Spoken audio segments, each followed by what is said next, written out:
हमने 40,000 से ज़्यादा बच्चियों को, बेटियों को, जो कि लाडली योजना के तहत एनरोल्ड थी, जिन्होंने वर्षों से उनकी मैच्योर्ड राशि उन तक नहीं पहुंच पाई थी, उस राशि को भी 100 करोड़ रुपए डीबीटी करके आज सरकार ने अपना वो फर्ज अदा किया जो पिछली सरकारों के समय की बकाया राशि थी।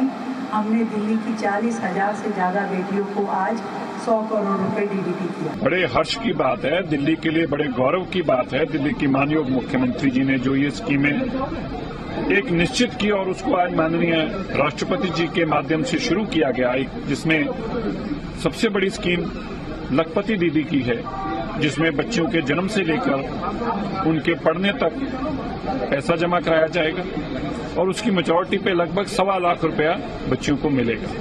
इसी तरह पिंक कार्ड है, जो बहनें दिल्ली के अंदर उस कार्ड को यूज करके जहां बसों में फ्री जा सकती हैं, वहीं सभी यूनिफाइड जो ट्रांसपोर्ट है, चाहे वो मेट्रो है या और जगह पे भी उसी को इस्तेमाल किया जा सकता है। अभी जो योजना हमारी मुख्यमंत्री जी लेकर आई हैं, उससे हमारी बहनों को लाभ मिलेगा, एजुकेशन में लाभ मिलेगा, जो उनका हक था, जो उनके हक को उनको पूरा मिलना चाहिए था, हमारे माननीय मुख्यमंत्री जी लाई हैं।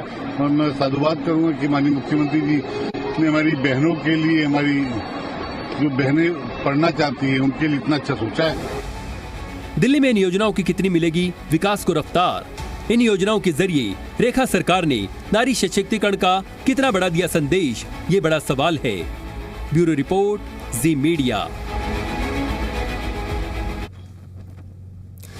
तो आज इस मामले पर हम चर्चा करेंगे कि नारी शक्ति को जो बड़ा उपहार दिया गया, रेखा सरकार की तरफ से जो योजनाओं का ऐलान किया गया, इसका असर क्या रहेगा।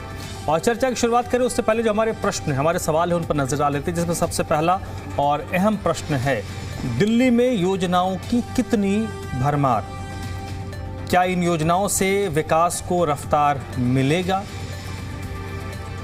एक और सवाल है, नारी सशक्तिकरण का कितना बड़ा ये संदेश है? राजधानी में 4 योजनाएं कितनी खास हैं? ये हमारे प्रश्न हैं, हमारे सवाल हैं। और आज इन्हीं सवालों के इर्द गिर्द इस चर्चा को हम आगे बढ़ाएंगे। और जो मेहमान हमारे साथ जुड़े हैं उनसे आपका सबसे पहले परिचय करवा देते हैं। देखिए, स्क्रीन पर मेहमान हमारे आ चुके हैं। देवेंद्र प्रमुख जी हैं, प्रवक्ता हैं भारतीय जनता पार्टी के। विष्णु पांडे जी आम आदमी पार्टी के प्रवक्ता हैं। और आदेश भारद्वाज साहब हैं, कांग्रेस पार्टी के प्रवक्ता हैं। और विपिन शर्मा वरिष्ठ पत्रकार हैं, जो इस चर्चा में मेरे साथ जुड़े हैं। आप सभी लोगों का बहुत बहुत स्वागत, वेलकम। सबसे पहले देवेंद्र जी आपसे शुरू करूंगा। सर, आज का दिन जब सरकार को 1 साल पूरे हुए और जिन जिन योजनाओं का आज ऐलान हुआ, इससे आप कितनी बड़ी उपलब्धि मानते हैं, या आपको लगता है कि नहीं, ये सरकार जो काम कर रही थी इन रूट, ये एक और काम उसमें ऐड ऑन हुआ है? देखिए धर्मराज जी, जिस तरह से अब 1 वर्ष पूरा हुआ है, हमने सरकार में आने से पहले जो दिल्ली में घोषणाएं की थी उस पर अमल करने के लिए प्रयासरत उसी दिन से हैं। 24/7 आवर्स का काम है ये। और कई बार आपने देखा था सरकार बनने के बाद तुरंत सड़कों पर विभागीय मंत्रियों का दौरा था, रात तक काम, देर रात तक काम चले सड़कों का निर्माण, या उनके जहां जहां दिक्कत करे, सड़कों में ज्यादा दिक्कत थी वहां काम करने का पहला प्रयास किया। फिर पानी की व्यवस्था को थोड़ा ठीक किया गया, धीरे धीरे फिर बिजली को भी लाइन पर लाया गया और लॉ एंड ऑर्डर को भी ठीक किया गया। मैं ये कहता हूं कि हर क्षेत्र में काम किया है। ये आज बड़ी बात यह है कि माननीय राष्ट्रपति जी के द्वारा, माननीय मुख्यमंत्री दिल्ली सरकार के द्वारा जिस तरह से ये योजनाओं को आज लॉन्च कर सिर्फ ओपन करने की बात है, काम तो इन पर पहले से दिन से ही शुरुआत है। और ये प्रत्यक्ष में आपके सामने आया। जो आप जो है ये 125 करोड़ धनराशि सीधी खाते में आना, डीबीटी के माध्यम से लोगों तक पहुंचना, ये फिर योजना की घोषणा रही थी, इसे अमल कहते हैं, अमल में लाना। घोषणाएं पहली सरकार में बहुत करती थी, बहुत चीज अमल में नहीं आती थी, या चुनावी दौरा हो या कोई भी शगुफ्फा हो। लेकिन हमारी ये विशेष नीति है, हर प्रदेश में लगभग अब हम देश में जो है 90% से ज्यादा हमारा शासन है, प्रदेशों में भी, सेंटर में हम हैं। कहीं डबल इंजन की सरकार चल रही है, कोई कोई ट्रिपल की भी बात है, हम निगम तक भी पहुंचे हैं। तो ये जिम्मेदारी बनती है। अब जमीन पर रहकर हमारा प्रयास है कि हम जितने काम हैं उन्हें लाएं और जनता के बीच में सवाल से पहले तथ्य के साथ उसको उपस्थित कर दें, जिससे विपक्ष को ज्यादा मौका ना मिले। इधर उधर की बातें बहुत होती हैं डिबेट में, लेकिन हम हमेशा चर्चा करने का प्रयास करते हैं, अपने कामों का बताने का प्रयास करते हैं। धर्मराज जी, काम बहुत है हमारी सरकार के। जब हम कामों को गिनवाना शुरू करते हैं तो उसके लिए ही काफी समय चले। अब विपक्ष कोई छोटा सा क्वेश्चन घुसाकर या उसमें कोई कभी ढूंढना, किसी काम को बिगाड़ना बड़ा आसान है, लेकिन बनाने की जब बात करते हैं तो जीवन लग जाता है व्यक्ति का। तो मैं वहीं आपको बताना चाहता हूं कि जितनी हमारी योजना है और जो ये अमल में है वो बताने का हमने जो काम किया है, ये 1 वर्ष में बहुत बड़ा काम है दिल्ली के लिए। दिल्ली बड़ी चुनौती थी।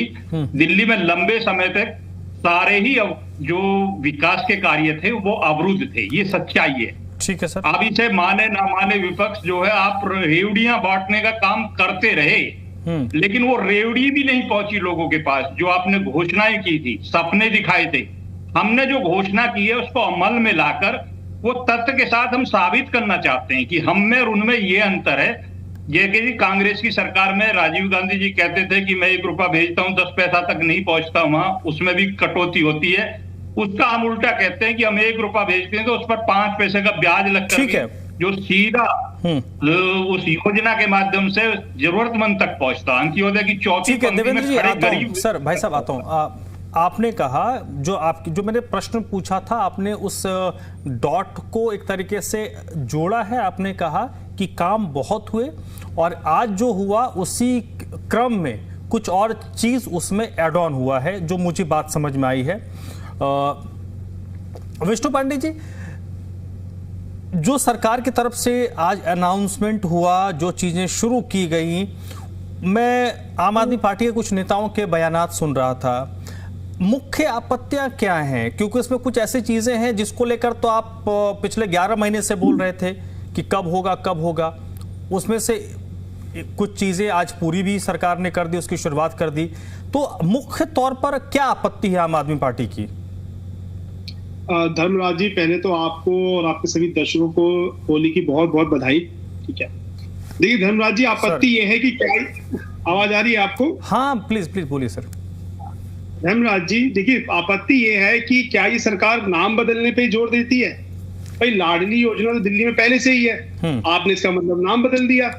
अगर उसमें कोई अमाउंट का इंक्रीज कर भी दिया तो वो बड़ा लक्ष्य तो चीज तो है नहीं। पहले भी लाख मिलते थे, अब 1.25 लाख हो जाएगा। पहले भी महिलाओं को दिल्ली में यात्राएं फ्री थी, आपने जो उसको टिकट, तो पिंक टिकट थी, उसको डिजिटली कर दिया। दिल्ली में पहले भी वाटर टैंकर थे, आपने जल सारथी कर दी। आपने इतना बड़ा इवेंट किया दिल्ली में, रामलीला मैदान में, जीपीएस लगा दिए, मोबाइल ऐप लॉन्च कर दिया, स्टिकर चिपका दिए। क्या रहा उसका? देख रहे, तो सरकार ही सिर्फ नाम बदलने पे ही चुकी हुई है। अम्बेडकर एक्सीलेंस स्कूल का नाम बदल के इन्होंने सीएम श्री कर दिया। क्या व्यवस्था बदली? सेम वही चीजें हैं। मोहल्ला क्लिनिक बंद कर दिए गए और डिस्पेंसरी जो दिल्ली गवर्नमेंट के थे उनका आरोग्य मंदिर कर दिया गया। क्या व्यवस्थाएं बदली? प्रश्न यहाँ ये उठता है। आप समझ रहे हैं कि सरकार सिर्फ किसी भी तरीके से पहले के कामों को लिपापोती कर रही है। और आप एक चीज सोचिए कि 1 साल से वृद्ध महिलाओं की पेंशनें बंद हैं। क्यों बंद है? प्रायोरिटी तो वो भी होनी चाहिए। 1 साल से सरकारी स्कूलों में जो स्कूलों के बच्चों को जो किताबें और कपड़ों के जो पैसे मिलते हैं वो बंद है। तो सरकार जो है देवी, जो इलेक्ट्रिक बसों का नाम देवी कर दिया गया। क्या व्यवस्थाएं बदली? अभी हाल में हमने वीडियो देखा कि वही पुरानी बसें, वही वहां पे जब इनॉग्रेशन हुआ, फूल मालाएं, पुरानी बसें ही चल रही है। और आप क्लेम करते हैं कि हमने 4000 दिल्ली में बसें लॉन्च कर दी। क्या 4000 बसें दिल्ली में संभव है 1 साल में? 400 बसें तो हमारी थी जो अपने होल्ड करके बैठे हुए थे। सिर्फ स्कूलों का नाम बदलना, मोहल्ला क्लिनिक का नाम बदलना, वाटर टैंकर का नाम बदलना, लाडली जो योजना उसका नाम बदल देना, पिंक कार्ड का नाम बदल देना, सिर्फ नाम बदला इन्होंने। ठीक है। और आप समझे, तो प्रश्न ये कि क्या व्यवस्थाएं बदल रही हैं? सरकार की कार्यशैली है ये या नाम बदलने की शैली है? इनकी पूरी हिस्ट्री है यहाँ पे। 1 साल में पॉल्यूशन पे भी आर्टिफिशियल रेन, इन्हीं की सरकार के केंद्र की रिपोर्ट थी कि नहीं करा सकते, कराया। पॉल्यूशन पे लोग प्रोटेस्ट करने लग गए। दिल्ली में देखा सबने 1 साल में। तो सरकार की कार्यशैली में कोई बदलाव नहीं हुआ है। ठीक है, और सिर्फ मैं आता हूं विष्णु जी, आता हूं भाई साहब आपके पास। आदेश जी, जो बातें आम आदमी पार्टी की तरफ से कही गई, कुछ दावे भारतीय जनता पार्टी की तरफ से उनके जो प्रवक्ता है उन्होंने कही हैं, इन सब के बीच आपका अपना क्या पॉइंट ऑफ व्यू है? जो कुछ आज 3-4 जो बड़ी घोषणाएं हुई हैं, ऐलान हुआ है, क्या सिर्फ आपको भी लगता है कि नई बोतल में पुरानी शराब है, नाम बदल दिया गया, जो आप वो आरोप लगा रहे हैं कि भाई हुआ कुछ नहीं, बस नाम बदला गया है, सब चीजें ऑलरेडी एग्जिस्ट कर रही थी? धर्मराज जी, सच्चाई ये है कि भारतीय जनता पार्टी की करनी और कथनी में अंतर है। ये हमारे साथ के लोग और तमाम लोग इस देश के अंदर चर्चाएं करते थे, बात करते थे, और वो इसीलिए करते थे कि जिस तरह से मेरे से पूर्व वक्त हमारे साथी ने भी कहा कि किस तरह से योजनाओं के नाम बदले, तो सिर्फ योजनाओं के नाम बदले जा रहे हैं लेकिन धरातल पे नहीं दिख रहे। तो जो धरातल पे ना दिखने का कारण है, तो उसका महत्वपूर्ण विषय है कि जो सरकार ने बजट का एलोकेशन बजट जो बनाया था, पहली बात तो इस बजट को 1 लाख करोड़ रुपए का बनाया, लेकिन बगैर किसी इकोनॉमिकल सर्वे के। और ये इसलिए से कर पाते हैं कि मैं उदाहरण के रूप में कुछ चीजें दिल्ली सरकार की मेरे साथी ने बता दी, भारत सरकार की बता देता हूं कि स्वच्छ भारत के नाम पे सरकार ने पैसा रखा 5,800 करोड़ रुपए, खर्च हुआ किया 2,200 करोड़ रुपए। समृद्ध सिटी के नाम पे 9,700 करोड़ खर्च हुआ, सिर्फ 183 करोड़ रुपए।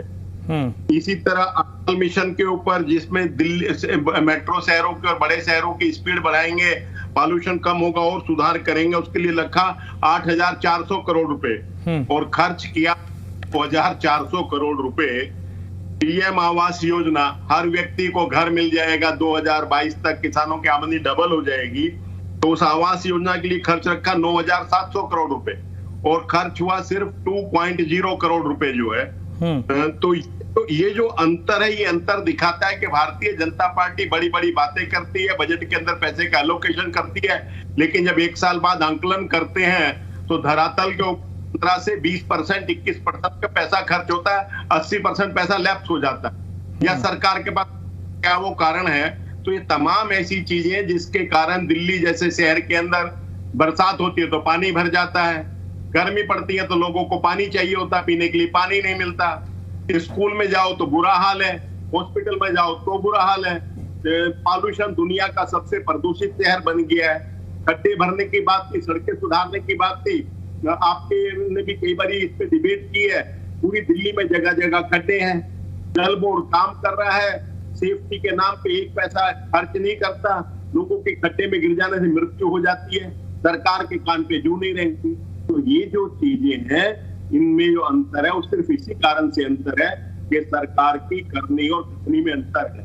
सरकार को मालूम होता है कि क्या क्या करना है, लेकिन इस सरकार को क्या क्या करने से लोगों को लाभ होगा, तो जब चुनाव से पूर्व वो बातें आदरणीय प्रधानमंत्री जी को और दिल्ली के तमाम बड़े नेताओं को ध्यान में रहती है, लेकिन जब सरकार बन जाती है उसके बाद होली दिवाली चली गई, आज भी घोषणा ही है, दूसरी होली चली गई है, तो जो है तो होली पे गैस का सिलेंडर फ्री मिलेगा, दिवाली पे फ्री मिलेगा, पूरे साल 5 का मिलेगा, हर बहन के अकाउंट पे 2,500 रुपए 8 मार्च 2025 से आने शुरू हो जाएंगे, मोबाइलों को अपने बैंक के साथ अटैच करा ले, लिंक करा ले।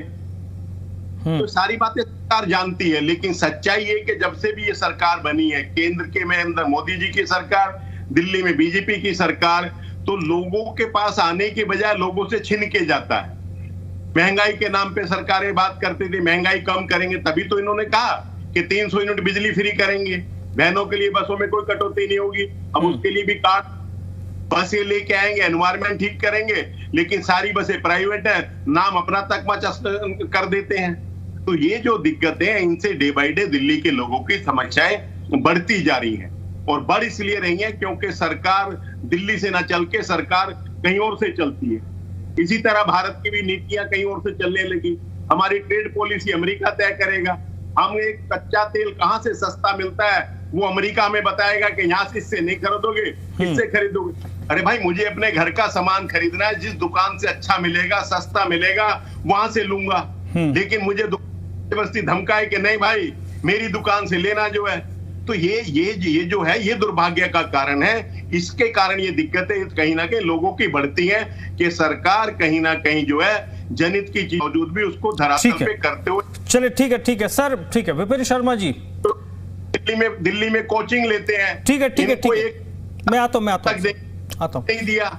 ठीक है आदेश जी हो गया। अब एक बात बताइए विपिन शर्मा जी, भारतीय जनता पार्टी ने पूरे तरीके से अपना पक्ष रखा, उन्होंने बैक किया। आम आदमी पार्टी और कांग्रेस पार्टी की तरफ से कुछ आपत्तियां आई, आपने तीनों को पक्षों को सुन लिया। आप पत्रकार होने के साथ साथ दिल्ली के नागरिक भी हैं और जो कुछ घटित हो रहा है अच्छा बुरा उसको आप प्रत्यक्ष और परोक्ष तौर पर महसूस भी करते होंगे और आपके जितने नाते रिश्तेदार हैं दोस्त यार हैं उसी सर्कल के होंगे तो लोग आपको बताते भी होंगे। तीनों की बातों का चंक क्या है आपके पास, किसकी बातें आपको हकीकत के करीब लगी? धर्मराज जी, मैं हर एक चर्चा में इस बात का जिक्र करता हूं, आज दोबारा दोहराऊंगा कि आप सही मायने में बहुत ही वरिष्ठ पत्रकार हैं और बिल्कुल बारीकी से आप जो सवाल भी पूछते हैं उसकी बहुत अहमियत होती है और मैं यही अपेक्षा कर रहा था आप यही पूछे, क्योंकि देखिए तीनों का पक्ष भी सुना है मैंने, दर्शकों तक भी पहुंचा है। तो यहाँ पर सिक्के के हमेशा दो पहलू होते हैं यहाँ पर, कि पहली बात जो घोषणाएं हुई है निश्चित बात है उसका स्वागत करना चाहिए कि यहाँ पर एक अगर नई शुरुआत हो रही है। आम आदमी पार्टी के प्रवक्ता क्या बोल रहे हैं वो उनका अपना निजी उनकी राय है, मैं उसका भी सम्मान करता हूं कि वो बोले कि भाई नाम सिर्फ बदले हैं, वो उनका विचार है। लेकिन मैं इसका स्वागत करूंगा बतौर पत्रकार और एक दिल्ली का नागरिक होने के नाते। साथ साथ लेकिन ध्यान केंद्रित होना चाहिए कि आप एक तरफ जब बात करते हैं कि सशक्त नारी समृद्ध दिल्ली, बहुत अच्छी बात है, ये सुनने में भी बहुत अच्छा लगता है और ये निश्चित बात है हम लोग अपेक्षा करते हैं कि ऐसी कई योजनाओं की जो घोषणाएं हुई हैं उस पर अमल हो जल्दी से, क्योंकि पहले चुनाव के पहले बात हो रही थी कि महिला सम्मान निधि दी जाएगी और उसको लेकर क्या हुआ था, अलग तरह की राजनीति हुई, एक दूसरे पे तीखे प्रहार हुए, वो अलग बात है। लेकिन इस समय मुझे लगता है कि सोच, ये वक्त आ गया है, सोच उस दिशा में जानी चाहिए, क्योंकि मैं उसी बातों को दोहराऊं, ये जो 5 योजनाएं जो आज जिसकी घोषणा हुई है बहुत अच्छी बात है, प्रशंसनीय है और सरकार की सोच गई है उस तरफ और महिला मुख्यमंत्री, महिला राष्ट्रपति, तो ये बहुत अच्छी बात है कि एक मंच पर और यहाँ पर एक सही में एक अच्छी नजीर पेश हुई है। लेकिन साथ साथ क्योंकि ये दिल्ली है, राजधानी है और यहाँ पर अगर ट्रिपल इंजन की सरकार है तो यहाँ पर हमारी अपेक्षाएं भी 7वें आसमान पर है कि यहाँ पर कुछ ऐसी उपलब्धियां हासिल होनी चाहिए जिससे प्रेरणा बाकी प्रदेशों तक जाए और अभी नहीं तो कभी नहीं। इट्स अ नाउ और नेवर सिचुएशन कि नॉर्थ ईस्ट जो हमारे स्टेट्स हैं अगर उनके बच्चे लड़के लड़कियां यहां पर रह रहे हैं, ये किसका दायित्व बनता है? ये मेरा दायित्व बनता है, मेरे परिवार वालों का दायित्व बनता है, पूरे दिल्ली वालों का दायित्व बनता है कि यहां पर हम उनकी सुरक्षा सुनिश्चित करें। शासन प्रशासन की तो है ही जिम्मेदारी। हमारा सपना क्या है? हमारा सपना है कि हम विकसित भारत बने, आत्मनिर्भर बने, महाशक्ति बने। वो कैसे जनाब पूरा होगा? आपके 7 north eastern states and the mountain state of Sikkim, अगर उनके बच्चे यहां पर सुरक्षित महसूस नहीं करते, अगर रेशियल डिस्क्रिमिनेशन हो रहा है तो यहां पर सोच वहां भी जानी चाहिए। वो भी अभिन्न हिस्सा है हमारे देश का। यहां पर बहुत अच्छी बात है कि वो जो एक प्रतिनिधि मंडल अभी मिला था, रेखा गुप्ता जी से गुहार लगाई, अपने जो गिले शिकवा था, जो मालवीय नगर में जो बड़ी दुखद घटना हुई है, जिस तरह से अभद्र टिप्पणी करी गई, तो वो मुझे लगता है पूरे दिल्ली वालों का इस समय शर्मसार महसूस कर रहे हैं, क्योंकि ये घटनाएं रुक नहीं रही हैं। और हम लोग जो सपना साझा लेके बैठे हुए हैं कि हम लोग बात करते हैं कि यहाँ पर अव्वल दर्जे का शिक्षा मॉडल हो, स्वास्थ्य मॉडल हो, लेकिन सबसे पहले प्राथमिकता क्योंकि हम महिलाओं को लेके कर रहे हैं और खासतौर पे जो महिला दिवस बड़े हर्षोल्लास से जो हर एक साल मनाया जाता है 8 मार्च को, तो यहाँ पर अब तो आपकी दिल्ली की महिला मुख्यमंत्री है, तो यहाँ पर हमें तो अपेक्षा होनी स्वाभाविक है, लाजमी है। पहले शीला दीक्षित जी भी थी, लेकिन ये जो सिलसिला है ना, ये आखिरी से है कि ये कहना कि मालवीय नगर के बाद थम जाएगा, जब तक एक जन जागृति नहीं आती, एक क्रांति नहीं आती। मुझे लगता है सबका दायित्व बनता है इस समय कि अभी जो पहल हुई है, अगर मैं मिसाल के तौर पे संक्षेप में बोलूं कि हम लोग बात बोलते हैं कि महिलाओं के प्रति कोई दुष्कर्म होगा तो फास्ट ट्रैक कोर्ट्स बने हुए हैं, लाइटिंग व्यवस्था बढ़िया करी जाती है, जो डिसफंक्शनल स्ट्रीट लाइट्स है, तो वो एक तरफ सोच है, लेकिन साथ साथ सोच जानी चाहिए कि आप इंटीग्रेट कैसे करेंगे जनाब। इंटीग्रेट करना है कि हमारा जो हम उसको समझ के बैठे कि हम लोग किसी तरह का भेदभाव अगर करते हैं तो मुझे लगता है ये बहुत ज्वलंत मुद्दा बन जाता है। क्योंकि आप अगर वाकई में दिल्ली को एक मॉडल कैपिटल सिटी बनाना चाहते हैं तो वो तब तक मुमकिन नहीं है जब तक आप सब लोग सुरक्षित महसूस ना करें। जो नॉर्थ ईस्ट के बच्चे हैं, यहां पर अगर किसी तरह के भेदभाव हो रहा है, और नीदो तानिया के साथ क्या हुआ था लाजपत नगर में, वो कितनी दिल दहलाने वाली घटना हुई थी। उसके बाद सबने प्रतिज्ञा ली कि अब ऐसा दोबारा नहीं होगा। लेकिन आज भी अगर ये सिलसिला बरकरार है तो इसका मतलब है अब युद्ध स्तर पे उतरना पड़ेगा, तभी आप एक अच्छा संदेश देंगे पूरे देश भर में, साथ साथ अंतरराष्ट्रीय पटल पे। क्योंकि यहां पर हम लोग वाकई में हम लोग आशावादी हैं, हमारी सोच सकारात्मक है धर्मराज जी। हम लोग सपना संजो के बैठे हैं कि उस दौर को दोबारा लेके आएंगे जब हिंदुस्तान को सोने की चिड़िया कहा जाता था। तो वो मुमकिन तभी होगा कि हम जितने हमारे नॉर्थ ईस्टर्न स्टेट्स हैं, क्योंकि अगर हम सोशल मीडिया देखें सर इस समय बिल्कुल। सर एक बात बताइए, जब रेखा गुप्ता की सरकार आई उसके तुरंत बाद से मोटे तौर पर दो बड़ी योजनाएं जो वायदा किया गया था उसको लेकर कांग्रेस भी और आम आदमी पार्टी भी सरकार को घेर रही थी। इसमें वो क्योंकि उस वक्त भी जब सरकार आई उसके तुरंत बाद होली का त्यौहार था, तो कहा गया कि भैया आपकी सरकार आ गई, आपने कहा कि पहले कैबिनेट में ही हम ये फैसला करेंगे और दो त्यौहार होली और दिवाली हम फ्री में गैस देंगे। वो नहीं हो पाया पिछले साल। इस साल उन्होंने डीबीटी के जरिए पैसे ट्रांसफर करने शुरू कर दिए, शायद दे भी दिए हैं बहुत लोगों को। दूसरा एक था 2500 रुपये जो महिलाओं को देने का वायदा था। ये दो वायदे थे जिसको लेकर बड़ा अटैक हो रहा था। पहले तो कम से कम सरकार की तरफ से एक चीज तो क्लियर कर दी गई ना, जो डीबीटी के जरिए होली से पहले दो त्यौहार के पहले पैसे देने का, कि भाई उन्होंने पैसे डीबीटी के जरिए ट्रांसफर कर दिए। तो आपको नहीं लगता कि एक बड़ा हथियार विपक्ष के पास जो था सरकार को टारगेट करने का, उसको सरकार ने खत्म कर दिया? अब उस मैटर पे आप उनसे सवाल नहीं पूछ सकते?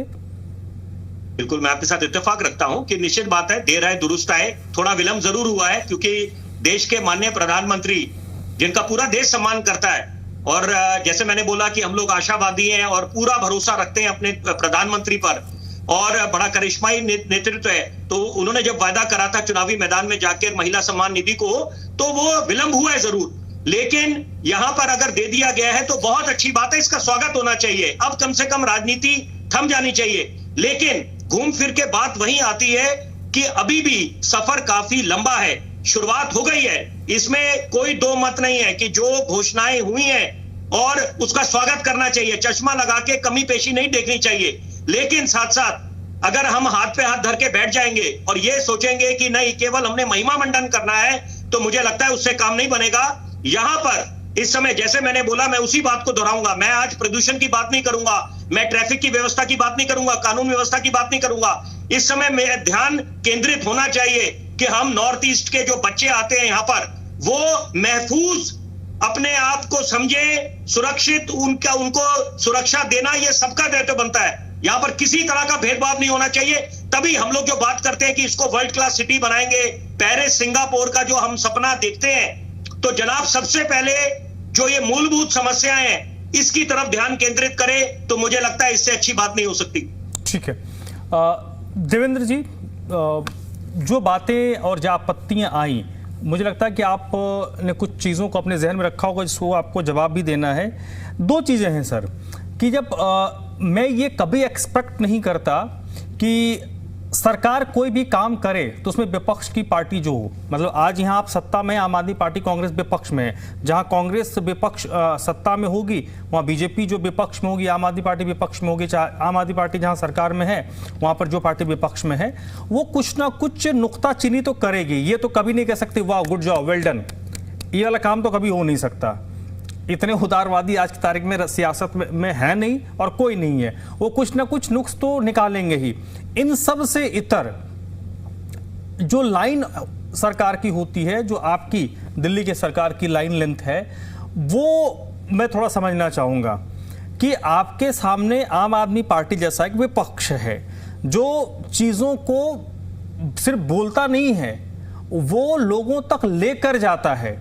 एक होता है ना कि आपने प्रेस कॉन्फ्रेंस करके या ट्विटर पे ट्वीट ठोक के आपने एक मुद्दा बना दिया, बट मुद्दा बना के उसको पब्लिक तक लेकर जाना और पब्लिक को कन्विंस करवा देना, ये आम आदमी पार्टी का एक बहुत बड़ा स्ट्रेंथ है। आप माने तो अच्छी बात है, नहीं माने तो और भी अच्छी बात है। ये मेरा अपना पॉइंट ऑफ व्यू है। तो उसमें आम आदमी पार्टी एक्सपर्ट है, उसमें आम आदमी पार्टी की महारत है। तो ऐसे में आपको नहीं लगता कि बहुत आपको काम करने के साथ साथ उसको भी काउंटर करते हुए चलना पड़ेगा? देखिए धर्मराज सर, धन्यवाद, बहुत शानदार क्वेश्चन आपका यार।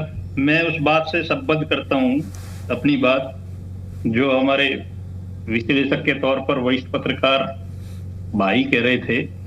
उन्होंने आपको जो कहा था कि आपके जो विवेक का काम है, इसमें कई चीज जो आपके क्वेश्चन आए वो बड़े गंभीर हैं, वो बड़े विश्वसनीय हैं। और ये जो बात आपने कही है ये भी बड़ी बात है कि आप माने ना माने ये भी व्यक्तिगत है। लेकिन फिर भी मैं यही कहता हूं कि जब समय हो, जब मौका हो और समय अच्छा हो और सीखने की कोई चीज मिलती हो तो सीख लेना चाहिए, कोई इसमें बुराई वाली बात तो है नहीं। बिल्कुल। आज अब आपने कहा और दूसरी बात है विश्लेषण भी आप करा रहे हो और विपिन भाई एक शानदार पत्रकार हैं, बुद्धिजीवी हैं और वो करते भी किसी का पक्ष नहीं लेते। ये भी मैं उनका सम्मान विशेष रूप से ये भी करता हूं कि जो बात ठीक है उसे बोलने में उन्हें कोई हिचकिचाहट नहीं होती। 2 योजना जो बड़ी है उन पर आप लोगों ने चर्चा कर दी है और एक बड़ी बात जो चेतावनी के तौर पर मैं इसे समझूंगा, इसे हम स्वीकार करते हैं कि आम आदमी पार्टी इस चीज में माहिर है कि वो सच्चाई को या जो भी सरकार की कमियां, मैं तो ये कहूंगा कि अच्छा विपक्ष वही होता है जो अपनी कमी दूसरे की, अपनी कमी ढूंढे और दूसरे की जो क्वालिटी है उसको तलाश ले। जब ही आप इलाज कर पाएंगे। दूसरे की कमी तो सबके सामने है, उसमें क्वालिटी क्या है उसे ढूंढिए। तो आम आदमी पार्टी की ये बात बढ़िया थी जो आपने कही थी, एक हद तक ठीक था, लेकिन आज की तारीख में ये कोई अहंकार वाली बात नहीं है।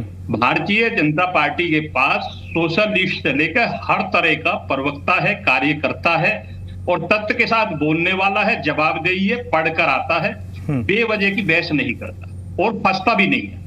मेरे सिवा आप किसी और को बैठाओगे तो भी अगर कोई आईना दिखाने की बात है तो सरकार तैयार है डंके की चोट पर। विपक्ष का काम है कि वो कमियां ढूंढता रहे और सरकार को बताता रहे। जहां तक हमारी नजर ना जाए वहां तक जाए। सर्जिकल स्ट्राइक भी इसी को बोलते हैं कि जो है जहां तक आप सोचे नहीं वहां तक काम कराए। तो कुछ चीज हमारे वैसे कार्यकर्ता बहुत हैं, हमारी पार्टी दुनिया की सबसे बड़ी पार्टी है, 18 करोड़ प्लस हमारे कार्यकर्ता हैं और जुड़े हुए सदस्य हैं। तो हमें ये लंबी लाइन और हम पे जिम्मेदारी भी ज्यादा है। अब देश में जो है, मैं कह रहे कुछ प्रदेश छोड़कर सारी जगह हमारी जिम्मेदारी है। मैंने जो बात पहले कही थी, कहीं हमें सीखने का मौका मिलता है, कहीं हमें सिखाने का मिलता है सर। और हम दोनों ही काम करते हैं। अगर दिल्ली में आम आदमी पार्टी हमें कुछ बताना चाहती है तो तथ्यात्मक उसकी कोई बात होगी तो हम स्वीकार करेंगे, लेकिन अगर वो गलत तरह से सरकार को घेरेगी तो उसका हम जवाब देंगे। हम आपको ये कह रहे हैं कि 1 वर्ष के कार्य का क्रियान्वयन करा लीजिए आप और एक एक चीज को तय कर लीजिए। पहली सरकारों से तुलना कर लो या आज के काम के हिसाब से कर लो। जितना काम मैंने जो शब्द बोले थे 24x7 आवर्स काम करने का काम दिल्ली की मुख्यमंत्री से लेकर दिल्ली की कैबिनेट से लेकर एक एक विधायक की बात है। आप क्षेत्रवाइज चेक करा लीजिए, दिन रात काम कर रहे हैं। 1 साल कोई ज्यादा नहीं होता है। इस स्थिति में हमें मिला 1 वर्ष में जो काम हम लोगों ने किया है, दिल्ली सरकार ने किया, भारतीय जनता पार्टी की सरकार ने किया है, सेंट्रल गवर्नमेंट नहीं सर देखिए कुछ बातें ऐसी है ना जो शायद आपने भी ऑब्जर्व किया होगा और हमारे जो पैनलिस्ट हैं उन्होंने भी ऑब्जर्व किया होगा। मैं खुल के कहता हूँ, देखिए मेरा किसी से मैं बार बार ये कहता हूँ, मैं दिल्ली का नागरिक, ना मैं दिल्ली में रहता हूँ, ना मैं दिल्ली का वोटर हूँ, तो मुझे फर्क नहीं पड़ता कि कौन क्या कर रहा है नहीं कर रहा। दिक्कत तब होती है ना जब क्लैशेस होते हैं किसी चीज़ के। तो मेरा कोई क्लैश वाला सीन है नहीं, पहली चीज़। दूसरी चीज़ कि कुछ चीज़ें बड़ी क्लियर हैं। जैसे मैं बार बार इस बात को कहता हूँ, हो सकता है कई बार जो आप सभी लोग मेरे साथी ही हैं, जो विपक्ष के आपके साथी हैं, उन लोगों की तरफ से आपत्ति आती है। मसलन जैसे मैं दो तीन बातें बार बार ऐड करता हूँ कि कुछ ऐसी चीजें हैं जिस पर आप लॉन्ग रन में सरकार से जवाब मांग सकते हो, जैसे प्रदूषण का मसला हो गया, यमुना सफाई का मसला हो गया, ये आप 3 साल 4 साल के बाद उस पर जवाब मांग सकते हो, पहली चीज। दूसरी चीज, एक और बात उसमें मैं ऐड ऑन करता हूं, आपने जो बातें कही, मैं और रिकॉर्ड फिर से कह रहा हूं कि चीजें रिकॉर्ड में रहनी चाहिए, कि जो बातें आपने और जो दावे आपने किए हैं, अगर 2030 तक आपने उसका 40-50% भी कर दिया तो दिल्ली की जनता आपको सर पे बैठा लेगी 100% को मैं छोड़ ही देता हूं, पहली चीज। दूसरी चीज कि अच्छा बुरा जो भी हो, एक दूसरे की बात को कहना समझना ये भी बड़ा महत्वपूर्ण होता है। लेकिन हाँ, दूसरी तरफ आपकी तरफ होते कुछ चीजें ऐसी हैं जो तत्काल एग्जीक्यूट हो सकती हैं, जो नहीं हो पाती हैं, उससे आप लोगों से भी सवाल पूछता हूं, इनसे भी पूछता हूं। तो ये महत्वपूर्ण है कि चर्चा परिचर्चा क्यों होती है, आप भी अपनी बात कहें, हम भी, सामने वाला भी अपनी बात कहे, और ये जरूरी नहीं कि हमेशा लोग एक दूसरे से सहमत हो जाएं। विष्णु जी, आपके पास मैं आता हूं सर, उससे पहले एक अपडेट आ रहा है, आपके खेमे से ये खबर आई है तो बताना जरूरी है। पिंक कार्ड को लेकर आम आदमी पार्टी ने कुछ सवाल उठाए हैं। आम आदमी पार्टी ने पूछा है कि पिंक कार्ड की जरूरत क्या थी। ये देखिए, पिंक कार्ड को लेकर आम आदमी पार्टी की तरफ से सवाल उठाए गए हैं। आम आदमी पार्टी ने पूछा है कि पिंक कार्ड की जरूरत क्या थी, ये सीधे सीधे सरकारी पैसों का दुरुपयोग है। और वर्तमान जो सरकार है, यानी दिल्ली की भारतीय जनता पार्टी की अगुवाई में बनी रेखा गुप्ता की सरकार, महिलाओं से नफरत करती है, गरीब महिलाओं से सरकार की नफरत सामने आई है। और ये बातें किसने कहा है? ये बातें दिल्ली के पूर्व मंत्री और वर्तमान में आम आदमी पार्टी के दिल्ली अध्यक्ष सौरभ भारद्वाज ने। सौरभ भारद्वाज की तरफ से एक्स पर लिखा गया, जब हर महिला डीटीसी बस में मुफ्त सफर कर रही थी तो पिंक कार्ड की जरूरत क्या थी? क्या यूपी, बिहार, हरियाणा की गरीब महिलाओं से सरकार की नफरत सामने आ गई है? पिंक कार्ड बनाने के लिए सरकारी पैसा क्यों बर्बाद हो रहा है? ये प्रश्न आम आदमी पार्टी की तरफ से पूछा गया है। नमस्कार दोस्तों, एक नया मजाक भारतीय जनता पार्टी की रेखा गुप्ता कर रही हैं, कह रही हैं अब पिंक टिकट की जगह पिंक पास दिया जाएगा, एक पिंक कार्ड दिया जाएगा। अब समझिए कि किया क्यों जा रहा है। अब तक कोई भी महिला, चाहे वो यूपी से हो, चाहे वो बिहार से हो, चाहे वो दिल्ली में 1 महीने पहले आई हो, चाहे वो हरियाणा से हो, वो बस में चढ़ती थी, महिला को एक मुफ्त की गुलाबी टिकट दे दी जाती थी और वो उससे सफ़र कर लेती थी। कार्ड बनवाना पड़ेगा। पिंक कार्ड बनाने का खर्चा क्यों करना चाहती है सरकार? पिंक कार्ड कौन महिला बनवा पाएगी, कौन नहीं बनवा पाएगी, इसके बारे में सरकार ने नहीं बताया। फिर इसके लिए ये कहेंगे कि आप दिल्ली का आधार कार्ड दीजिए। ऐसी लाखों महिलाएं हैं जो बिहार से हैं, उत्तर प्रदेश से हैं, हरियाणा से हैं, पूर्वांचल से हैं, जो दिल्ली में रहती हैं मगर उनके पास आधार कार्ड आज भी बिहार का है, आज भी उत्तर प्रदेश का है। तो क्या आप उन गरीब पूर्वांचलियों को अपने इस हक से बेदखल करने के लिए षड्यंत्र कर रहे हैं? तो चलिए एक बार फिर से अपनी चर्चा की तरफ लौटते हैं। और मैं सबसे पहले इस पे ना एक पॉइंट मैं यहाँ पर विपिन जी से लूँगा, फिर मैं विष्णु जी 1 मिनट के लिए आप रुक जाइए, मैं आता हूँ। वो पहले विपिन जी से मैं बस एक पॉइंट लेके लाइन उनकी तरफ से समझना चाह रहा हूँ, फिर मैं आपके पास आता हूँ पॉलिटिकली इस पर पॉइंट ऑफ व्यू लेने के लिए। सर, ये जो सौरभ भारद्वाज ने कहा, इससे आप कितना एज ए दिल्ली के नागरिक कितने सहमत हैं कि दिल्ली सरकार कोई योजना अगर चलाएगी तो दिल्ली के लोगों के लिए चलाएगी ना, महाराष्ट्र केरल के लोगों के लिए क्यों चलाएगी? एक पॉइंट लोगों के जहन में आ सकता है। तो ऐसा दिल्ली का नागरिक आपको क्या लगता है कि दिल्ली सरकार ने जो ऐलान किया वो दिल्ली के लोगों के लिए है या देश भर के लोगों के लिए है?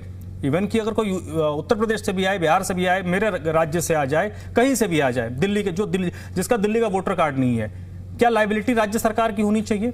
जी देखिए, 2 बातें हैं, क्योंकि ये राजधानी है और साथ साथ किसी भी राजधानी को पूर्ण राज्य का ओहदा नहीं मिलता।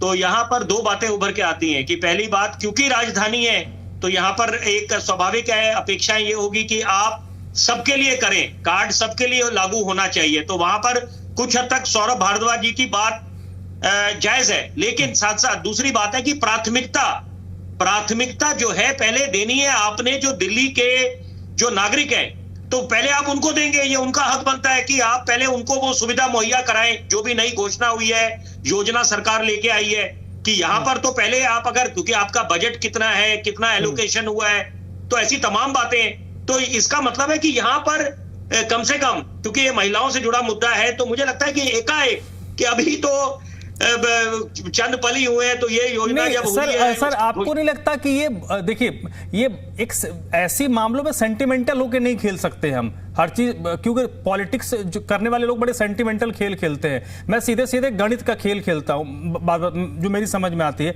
अगर मेरे जगह कोई महिला है, ठीक है, वो मान लीजिए बिहार की रहने वाली है, वो रहती दिल्ली में है, वोट जाके बिहार में अगर डालती है, या वो नोएडा रहती है, गाजियाबाद रहती है, तो उसको दिल्ली में क्यों उसको फ्री में दे भाई? राज्य सरकार के पास तो इसके लिए फिर या तो सेंटर एक प्लान बनाए, एक सेंटर फिर ऐसा कोई बजट रखे जो देश भर के लोगों के लिए हो, तो फिर वो मसला हो जाता है ना भाई।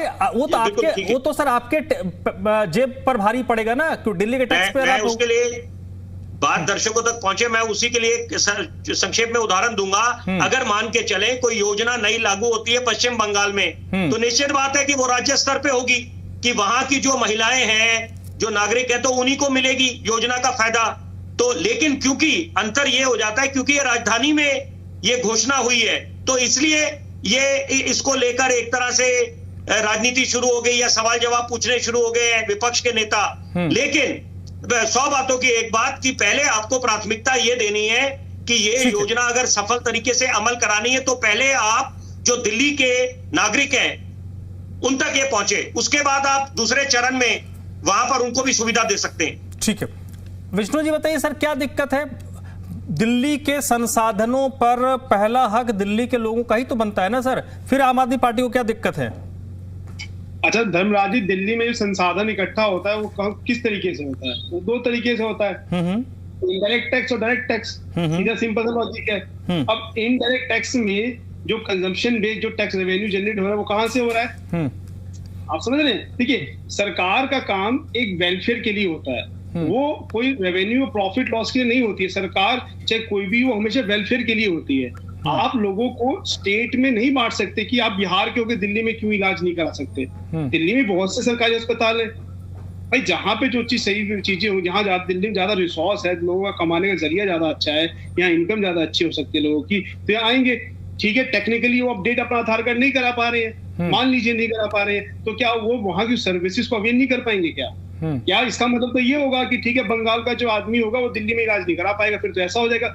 आप मत बांटिए ना चीजों को स्टेट में, क्योंकि आप तो गवर्नमेंट है, आप गवर्नमेंट। सर इलाज की बात नहीं हो रही। इलाज जो दिल्ली, एक मिनट, इलाज जो दिल्ली में लोग बाहर से करवाते हैं, उसमें जो निकटवर्ती जो राज्य हैं, जो एनसीआर का हिस्सा हम कह सकते हैं, उसमें ज्यादातर लोग दिल्ली सरकार के अधीन जो आते हैं, उन अस्पतालों में आते हैं। बड़े पैमाने पर लोग केंद्र के अधीन जो अस्पताल हैं, एम्स हो, सफदरजंग हो, उनमें आते हैं।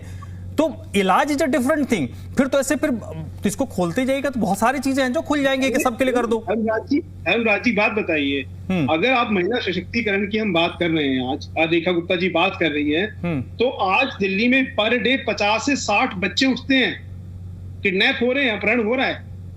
अब उसको कैसे बाइफरकेट करेंगे? नहीं, ये तो सर बिल्कुल डिफरेंट लाइन है ना विष्णु जी, ये तो बिल्कुल डिफरेंट लाइन है। उस मुद्दे पे जो हमने चर्चा की थी, खुल के चर्चा की थी, बहुत लोगों को बुलाया था, सब लोगों से हमने बात की थी। मसला वो नहीं है। मेरा ये मसला है कि भाई, अगर एक तो बात आ गई कि दिल्ली राष्ट्रीय राजधानी है, लेकिन राष्ट्रीय राजधानी होने के साथ साथ राज्य भी है, जहां पर विधानसभा है, मुख्यमंत्री है, मंत्री है, राज्य का अपना संसाधन है, उसका अपना एक बजट है। तो पहली प्राथमिकता कौन होगा? जो दिल्ली के नागरिक हैं वही ना होंगे ना। सर एक बात बताइए, अगर वो आदमी यहाँ पे बसा हुआ है, वो यहाँ कमा रहा है, वो यहाँ के टैक्स पे पार्टिसिपेशन है, वहाँ के गवर्नमेंट रिसोर्स पे पार्टिसिपेशन, क्या वो रिसोर्स नहीं लेगा? क्या उसका राइट है रिसोर्स लेने का? वो रह तो यही रहा है ना। आप उसका इनकम जनरेशन है, जो भी रिसोर्स में कंट्रीब्यूशन कहाँ का कर रहा है, वो कंट्रीब्यूशन तो यही कर रहा है ना। अच्छा, आपने कितना ही टिपिकल बना दिया। मतलब महिलाएं, प्रैक्टिकल सोचिए, बस में जाएंगी, 10 महिलाएं यहाँ पहुंची हुई है, 5 महिलाएं दिल्ली की है, 2 महिलाएं बाहर की। अच्छा, आप यूपी क्यों नहीं बनाएंगे? आप उत्तराखंड क्यों नहीं देंगे आपको? अब क्या करना चाह रहे हैं? लॉजिकली आप सोचिए ना, कितना क्रिटिकल। वो सिंपल सा कंडक्टर जो सिर्फ एक पर्ची फाड़ के दे दिया करता था, हाँ ठीक है महिलाएं हैं, सम्मान है। आप लीजिए, क्या महिलाएं, क्या सम्मान, क्या हम यूपी की महिलाओं को सम्मान नहीं करेंगे?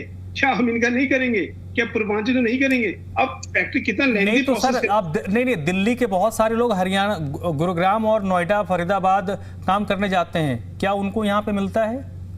नहीं देखिए, वहां की स्टेट की पॉलिसी है ना। अब वहां की स्टेट की पॉलिसी, वो स्टेट पॉलिसी नहीं चाहते, आप समझिए ना। हम यूपी की सरकार और जो हरियाणा की भाई साहब मैं बताऊं, अगर मेरे राज्य में ऐसा कोई होगा तब विरोध करने वाला मैं पहला आदमी होऊंगा।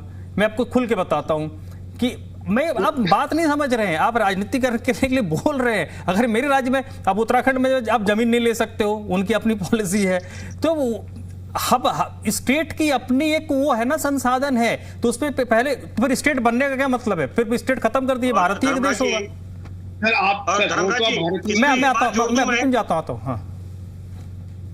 हाँ बोलिए विष्णु भाई, बोलिए। है तो आप भारतीय ना, आप तो है तो नेशनलिटी ना भाई। फिर ये ना बड़ा वो बात है। जैसे मैं समझ रहा हूँ आपने जो कहा ना भारतीय, बट उसी भारत में एक राज्यों का बंटवारा हुआ है। लोग आज उत्तर प्रदेश में बड़े संख्या में लोग हैं जो कहते हैं इसको हिस्सों में बांटो। क्यों बांटो? क्योंकि वहां पर अच्छा छोटा राज्य होगा, छोटे जिले होंगे, छोटा स्टेट होगा, काम होगा। बात करते हैं ना छोटे छोटे राज्यों की। नहीं, तो इसका मतलब क्या होगा? इसका मतलब ये होगा कि ठीक है, पूर्वांचल के छठकाट जो नहीं होगा उसके नहीं बनाए जाएंगे। किसके? कहां तक आप करेंगे बाइफरकेट? आप किसी भी सर्विसेज को लेके आप, भाई साहब मैं बताऊं आपने आप समझ नहीं रहे हैं। ठीक है, आदेश जी कुछ कहना चाह रहे सर, आप भी आपका पॉइंट ऑफ व्यू समझो, बताइए। धर्मराज जी, मैं सिर्फ इतना कहना चाहता हूं कि जब केजरीवाल जी पहली बारी मुख्यमंत्री बने थे, और यही ने उठाया था कि बिहार का आदमी 500 रुपए का टिकट कटवाता है और दिल्ली से 5000 का इलाज लेके जाता है। ये खूबसूरती थी कांग्रेस की सरकार की। हम लोगों को सबको इलाज देते थे। राज्य की अपनी अपनी पॉलिसी है, ये एक अलग विषय है। लेकिन इस देश के केजरीवाल जी ने कहा था कि 500 रुपए का टिकट कटवा के दिल्ली आ जाते हैं, इलाज लेके जाते हैं। हमने हॉस्पिटल सर्विसेज को इम्प्रूव किया था। माफ करना, हमने उनको नाम नहीं बदले थे। हमने डिस्पेंसरी को डिस्पेंसरी कहा या औषधि केंद्र का मोहल्ला क्लिनिक नहीं, उसका नाम बदल के रख दिया। हमने अब उसका एक नई उसी का नाम आरोग्य केंद्र कर दिया। इससे सुधार नहीं होने वाला। बसों का नाम बसों देवी रख दिया, तो उसमें क्या हो गया? लेकिन देवी रख दिया तो पिक एंड चूज कर दिया। ये सरकार की पॉलिसी सरकार स्पष्ट करके बताए। सरकार स्पष्ट करे किसको देना चाहती है, किसको नहीं देना चाहती। लाडली बहन योजना की बातचीत है। हमने श्रीमती शीला दीक्षित जी ने आज से 20 साल पहले किया था कि जब कोई बच्ची किसी के घर में जन्म लेती है तो कहीं ना कहीं माँ बाप को ये लगता है कि मेरे घर में एक बोझ आ गया। माफ करना, लेकिन शीला जी ने कहा कि वो बोझ नहीं लगनी चाहिए। हम उसके साथ अपना कंधा देते हैं, अपनी सरकार का। हम उस परिवार के साथ खड़े हैं ताकि जो अनुपात था लड़के लड़की की रेशो का, वो भी दूर तक कम होगा और उसको 12वीं तक शिक्षा देंगे। शिक्षा से भी जोड़ा था, आज उसको ग्रेजुएशन तक जोड़ दिया है कि बीए करके निकलेगी तब उसको पैसे मिलेंगे। आज से 20 साल पहले 1 लाख रुपए था, आज आप 1,20,000 रुपए कर रहे हैं। लेकिन ग्रेजुएशन 5 से 3 साल 4 साल का पीरियड आपने उसका और बढ़ा दिया। ग्रेजुएशन कितना महंगा हो गया, तब से पढ़ाई कितनी महंगी हो गई है। हमारा दायित्व था कि हम उसके परिवार के साथ खड़े, उसकी तकलीफ को समझे और 12वीं पास करने के बाद उसके माँ बाप अगर चाहें तो उसकी पढ़ाई को आगे जारी रखें, उसमें खर्च करें। उसके माँ बाप को लगता है नहीं मुझे मेरी बेटी की शादी करनी है, तो उस पैसे का वहां उपयोग कर सकते थे, क्योंकि उसकी लगभग 18 साल की आयु हो जाती थी। तो ये दृष्टिकोण, ये सोशल मैकेनिज्म था। आज इनको राजनीतिक जामा पहनाया जा रहा है। ये योजना ठंडे बस्ते में पड़ी थी, हमने 20 साल पहले लागू की। बच्चों को कहां पैसे मिल रहे हैं? ये कौन है? ये दृष्टिकोण को समझने की आवश्यकता है। अगर दिल्ली को हमने सुधारा तो जो चीज हमने बनाई वो टिकी रही। अब एयरपोर्ट की छत गिर जाती है, एक व्यक्ति की मृत्यु हो जाती है। दिल्ली एयरपोर्ट की बात बता रहा हूं। 2 साल के अंदर नमो ट्रेन का उद्घाटन माननीय प्रधानमंत्री जी करते हैं, उसकी छत उड़ जाती है। देश के अंदर कोरोना के टाइम पे पीएम केयर जैसा फंड एक आदमी की तनख्वाह उसमें गई सरकारी कर्मचारियों की, और हमारे जैसे आप जैसे लोगों ने भी कंट्रीब्यूट किया। आज उसका कोई आरटीआई जवाब नहीं देती कि ये प्राइवेट फंड है। धोखा नहीं तो और क्या है देश के अंदर? धोखा हो रहा है देश के लोगों से। जो है हर सरकारी कर्मचारी की तनख्वाह, सर्कुलर जारी हुआ था कि हर व्यक्ति को पीएम केयर फंड में पैसा देना होगा। सर्कुलर था हर डिपार्टमेंट का। कई डिपार्टमेंट ने तो 2-2 दिन की तनख्वाह का सर्कुलर दिया था। बाद में यूनियनों ने ऐतराज किया कि नहीं, 1 दिन का प्रोविजन है, 1 दिन का देंगे, और वो भी एक प्राइवेट आदमी चंद लोगों के हाथ में चला जाता है। और हम कहते हैं कि देश वैलिड पॉइंट। मैं ठीक है, मैं देवेंद्र जी के पास आऊंगा, उससे पहले विपिन जी को कुछ ऐड ऑन करना था, फिर ज्वाइंटली उसमें जवाब उनका ले लेंगे। सर प्लीज अब बोलिए। मैं बड़े सम्मान पूर्वक एक बात बिल्कुल याद दिलाना चाहूंगा। निश्चित बात है, क्योंकि आदेश जी ने उस बात का जिक्र अपने आप ही कर दिया कि आज जो कोई भी अगर आपत्ति उठाता है, वो अच्छी बात है कि लोकतंत्र में हमारा विपक्ष बिल्कुल मुकम्मल तरीके से आवाज उठाए, सरकार की कमी पेशियां उजागर करे, ये इसमें भी कोई दो राय नहीं है।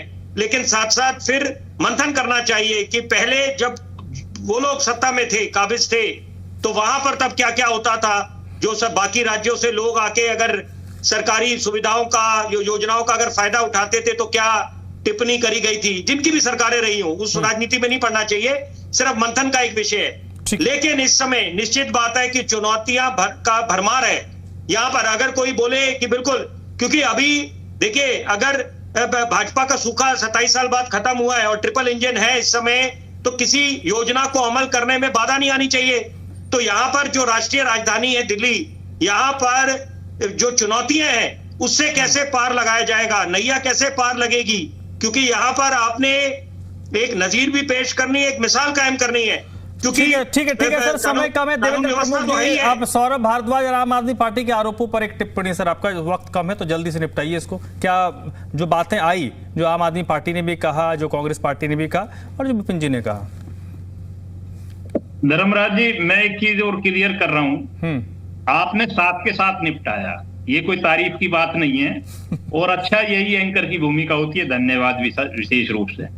मैं अपनी उसी बात को दोहराते हुए, जिस तरह से विपक्ष के पास कोई मुझे ऐसा तथ्य नहीं लगा, आप लोगों ने जितने अच्छे तरीके से बता दिया, संवैधानिक बात बताई है। अब पहले किसी प्रदेश का मुख्यमंत्री अगर किसी योजना को ला रहा है तो प्रदेश के बारे में सोचेगा या पूरे देश के बारे में? सबकी जिम्मेदारी। आज उत्तर प्रदेश जो है इकोनॉमी का हब है, तो उत्तर प्रदेश की तो चर्चा होती है कि सब में सबसे ज्यादा बड़ा जो हिस्सा है उत्तर प्रदेश है, भारत सरकार को जो इकोनॉमी दे रहा है। तो दिल्ली सरकार भी तो लड़ाई लड़ रही है, या जो है बंगाल की सरकार क्या कर रही है उस पर कोई चर्चा करें, या अन्य प्रदेशों में और पार्टियों की सरकार है वहां क्या कर रही है, पंजाब में क्या हो रहा है।